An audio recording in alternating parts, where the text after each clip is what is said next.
आप सभी के अंदर और बाहर रमे हुए परमात्मा को मैं प्रणाम करता हूँ। और जैसे आज हम तीसरी वीडियो के माध्यम से जानने जाएंगे कि हम कौन हैं, हमारा असली स्वरूप क्या है। आइए एक एग्जाम्पल द्वारा हम समझते हैं। जब हम बेड पर सोते हैं तो ये शरीर, ये बॉडी सपने में नहीं रहती। जो स्वप्न जब आप देखते हो ना, तो उसमें दूसरा शरीर रहता है। जो सपने में जो शरीर रहता है उसको सूक्ष्म शरीर कहते हैं। उस समय इस बॉडी की, इस स्थूल शरीर की सत्ता नहीं रहती, बल्कि स्वप्न शरीर की सत्ता रहती है। और एक शरीर इस बेड पर भी सोया हुआ है, यह भी हमें मालूम नहीं पड़ता। अगर सुख दुख होता तो उस शरीर में होता ना, लेकिन जब हम जगे, जैसे ही हम जगे तो स्वप्न शरीर खो गया, स्थूल शरीर में हम आ गए। जब हम सोए तो स्थूल शरीर खत्म हो गया, जब हम जागे तो स्वप्न शरीर खत्म हो गया। आप इन दोनों से अलग हैं, हम सब इन दोनों से अलग हैं। जब आप स्वप्न में, निंद्रा में थे तो स्वप्न को देखने वाले थे, ऐसे ही जागृत के शरीर को देख रहे हैं। आप हैं कौन?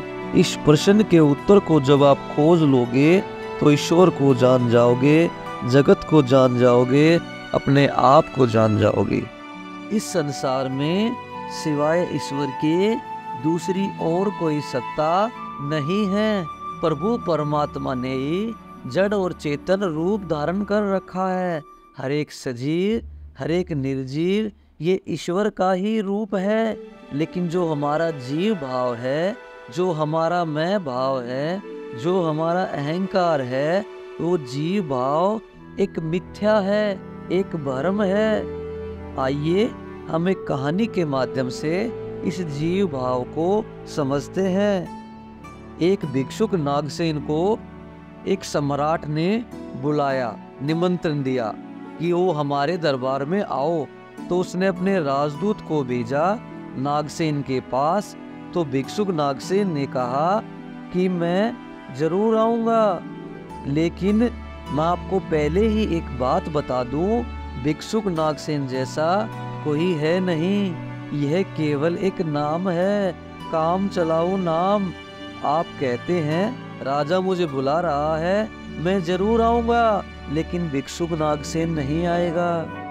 राजदूत ने जाकर सम्राट को यह बात बताई कि जी बड़ा अजीब आदमी है, कहता है मैं चलूंगा जरूर, राजा ने बुलाया है, पर भिक्षु नागसेन जैसा कोई है ही नहीं, केवल एक नाम है, काम चलाऊ नाम है, लेकिन मैं राजा से मिलने आऊंगा जरूर।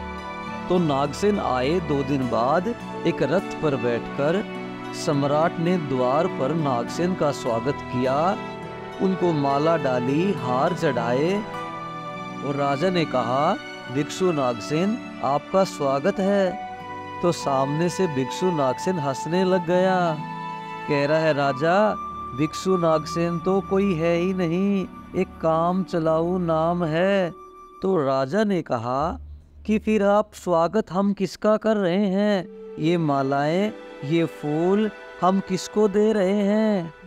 तो मेरे दरबार में आया कौन है, किसका स्वागत हो रहा है?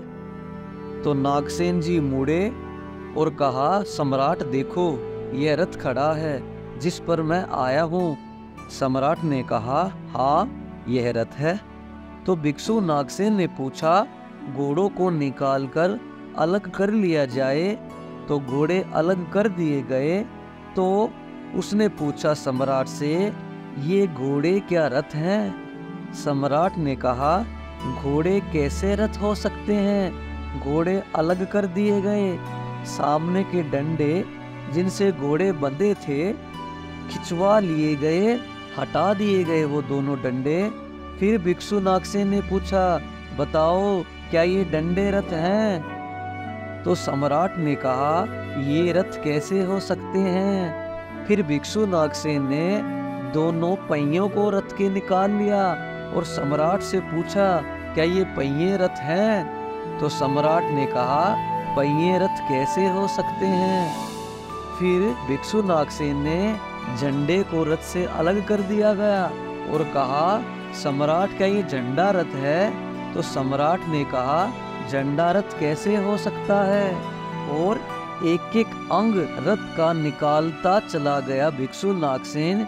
एक एक अंग पर सम्राट को कहना पड़ा, नहीं ये रथ नहीं है। फिर आखिर पीछे शून्य बच गया, वहां कुछ भी न बचा। तो भिक्षु नागसेन पूछने लगा, रथ कहाँ है अब? रथ कहाँ है अब? सम्राट बताओ। जितनी चीजें मैंने निकाली, तुमने कहा ये भी रथ नहीं है, ये भी रथ नहीं है, अब रथ कहाँ है? देखने वाली बात ये है, तो सम्राट चौंक कर खड़ा रह गया।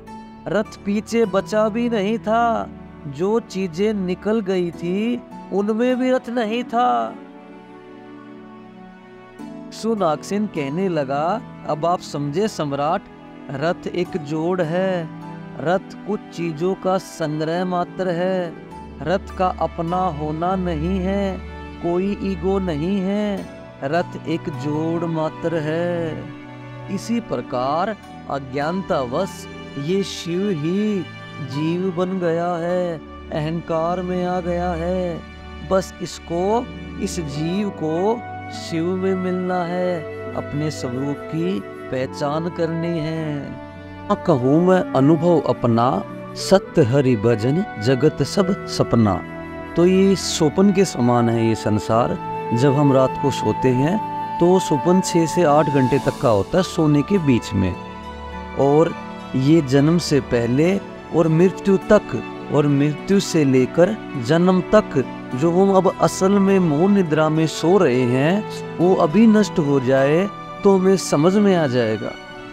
जैसे हम स्वप्न में देखते हैं, हम जगे हुए होते हैं, सोते हुए नहीं देखते।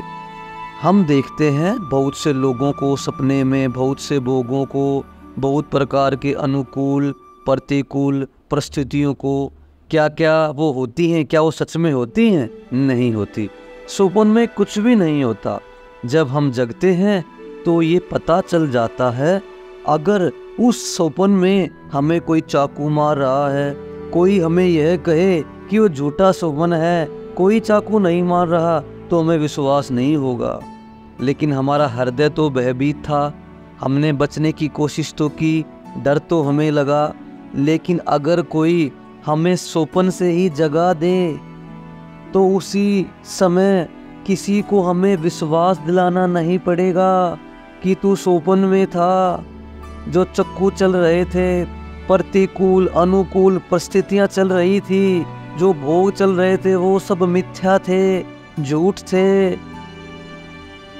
ये हमें उसको विश्वास दिलाना नहीं पड़ेगा। और पक्का हम हंस पड़ेंगे और कहेंगे, अरे यार, ना तो कोई मारने वाला था, ना कोई चाकू ही था, कैसा भयानक स्वप्न है। कोई कोई तो रो भी पड़ता है। अभी हम आपको जगा रहे हैं, हम सब अभी भी सपने में ही बात कर रहे हैं, क्योंकि हम हैं और तुम हो। यही स्वप्न का परिचय है कि दो हैं। लेकिन जब हम जाग जाते हैं, हमारी चेतना जाग जाती है, अपने स्वरूप में स्थित स्थापित प्रकट हो जाते हैं, तो सिर्फ हम एक ही रहते हैं, दो नहीं रहते। एक ही परम तत्व रहता है। चाहे कृष्ण को हो, राम को हो, ब्रह्म को हो, वो एक ही तत्व है। जानत तुम्ही हो जाई। अब इसको सरल भाषा में समझने के लिए, जैसे अब 1 करोड़ घड़े रखे हों, उसमें सूर्य का प्रतिबिंब 1 करोड़ दिखाई दे रहा होता है। अगर 1 करोड़ घड़े फूट जाएं या फोड़ दिए जाएं, क्या सूर्य को फर्क पड़ेगा? क्या सूर्य करोड़ों थे? क्या सूर्य का कभी नाश हुआ? बस अब इन घड़ों को सत्य मानने से, यही माया है। इन शरीर रूपी घड़ों को हमने सत्य मान लिया है, ये पंच भौतिक है। बस इसी भ्रम से, इसी हमें स्वप्न, यही स्वप्न हमें आ गया है कि हम स्त्री हैं, हम पुरुष हैं। ना कोई यहाँ स्त्री है, ना कोई यहाँ पुरुष है। देखो ना कितना बड़ा जादू चल रहा है। जब आप सो रहे थे स्वप्न में, क्या आपको ज्ञान था कि हमारा स्थूल शरीर पड़ा हुआ है? हमारे स्थूल शरीर में मान लो कोई पीड़ा भी हो, कहीं दर्द भी हो, लेकिन वो तो इसी कमरे में आराम से सो रहा है। नहीं ज्ञान था, ये जागने पर पता चलता ना वो झूठा है। अभी ज्ञान हो जाए आपको तो वो देख पाएंगे कि एक ही प्रभु है। अब किसी ने प्रश्न किया कि इसी में यदि हम ब्रह्म हैं, हमारी शक्तियाँ कहाँ हैं फिर? तो समुंदर और लहरें भेद हो गया। एक को बोला गया समुंदर और उसमें जो लहरें हैं उसको कहा गया तरंग। अब ज्ञान से देखें तरंग का नाम क्या हुआ, क्यों हुआ? क्योंकि समुंदर में वायु रूपी विकार आ गया था तो वो तरंग बन गई। अगर वो वायु हट जाए, शांत हो जाए, तो आप क्या कहेंगे? समुंदर। अब समुंदर में मिलने पर वो समुंदर ही है, नहीं तो केवल मात्र तरंग ही कहा जाएगा। अब तरंग की क्या ताकत जो समुंदर जैसी नहीं रही। हटे तो समुंदर बने। एक बूंद समुंदर से अलग रहेगी तो वो अपने अस्तित्व में रहेगी। अगर वो बूंद मिट जाए तो उसे समुंदर ही कहा जाएगा। हम सब अभी अलग अलग हैं, अपनी शक्तियों को, अपने मूल रूप को भूले हुए हैं। हम सभी मात्र तरंग मात्र हैं। जब समुंदर में डूबेंगे, इस अहंकार को मिटा देंगे, तो हम भी समुंदर रूप ही हो जाएंगे।